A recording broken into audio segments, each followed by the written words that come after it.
I'm having a ridiculous amount of fun with these top 5 films by year countdowns because there are so many films that I just think, how was that released that long ago? And that's kind of the case with this one. We're in 2009 just now, and I didn't think it was too difficult to choose some for 2009. And of course, as always, make sure you let me know in the comments which is your favourite film or films of 2009. So we'll do the 3 honorary mentions first. The first one is In Education, a Carey Mulligan film. She plays a girl in a pretty exclusive school, and I like this a lot because I am a writer, I love literature, and I always wished I could have gone to a school where the uniform was that smart. It's a fun film. It makes me feel warm and fuzzy. She does have a relationship with somebody older than her, and it's a really interesting narrative, and it almost made this list. One of the most fun films I've ever seen is Nativity. Honestly, to this day, I think that is just a barrel of laughs. Nativity 2 was really good. I think by Nativity 3 they were clutching at straws and they kind of weakened the brand. But Nativity will always be fun. It is just fun. And another one that I really like, and I don't know really why I like it because it's not my kind of film, but it's Confessions of a Shopaholic. And maybe when I watched it, it was my kind of film, so I think it needed to kind of really be one of my top favourite films at that time. And I think because of that, I just have that strong love for it that's been carried across over the years, and as such, it's great. So we're going to go in reverse order, and number 5 is Brittany Murphy's film Deadline. And ironically, I actually just mentioned this in a video I uploaded a few days ago, literally just recorded it before this video. This is about a writer who goes off to stay in a remote house, and she has some kind of mental health issues and is on medication, and there's a strong psychological aspect to it. It's dark, it's twisted. As a writer, I love it. As somebody with a love of narratives that deal with mental health, I love it. It's so underrated. If you haven't seen it, please do, and then come back and tell me what you think of it, because I really truly love it. Number 4 is not a Tim Burton film, and I have to say that. It's Coraline. It's a Henry Selick film, who also directed Nightmare Before Christmas. Coraline is so much fun. I have read the book. It's not as good because I really like the visuals. I like the other mother. I like the cat.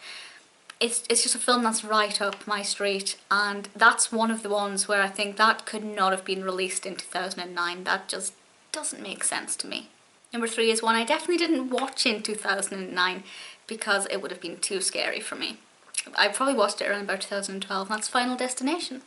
Now, Final Destination, or the film series, it's really one of the few kind of thriller films that can scare me.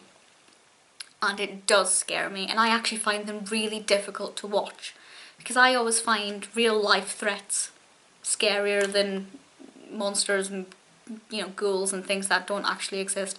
Final Destination could, in theory, happen, and it terrifies me. And if I'd watched it in 2009, I would have been mentally scarred for life. In 2009, my favourite genre of film was the Jennifer Aniston rom-com. That's really what I was into back then. But I saw it at the right time in my life and fell in love with it, and I love watching them. But it's so terrifying. Number 2 is one of my all-time favourite films, and when everybody says, do you like this film, and I say I love it, they give me an odd look. But I do. I truly love Human Centipede. I don't know why. Yes, I do know why. It's because there's so much pus and guts and disgusting things, and that is something that I love, and it's great fun. I mean, it's harrowing, it's disturbing, but I bloody love it. The second film was good. The third film was one of the biggest wastes of time ever. The second film was really good, but the first film, I could watch it back, on repeat, constantly. It's glorious. Number 1 is one of the main films that I give when anybody asks me what horrors would I recommend. And I also think it's quite an underrated film. I mean, it's widely loved, but at the same time, I think it could be mentioned even more frequently. That's Orphan.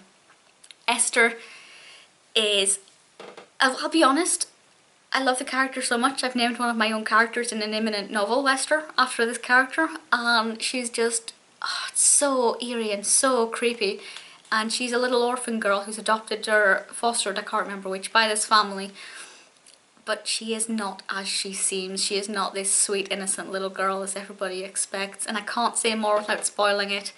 But when the thing in that film was revealed, I felt sick. I felt so sick at being lied to like that, and it was just amazing.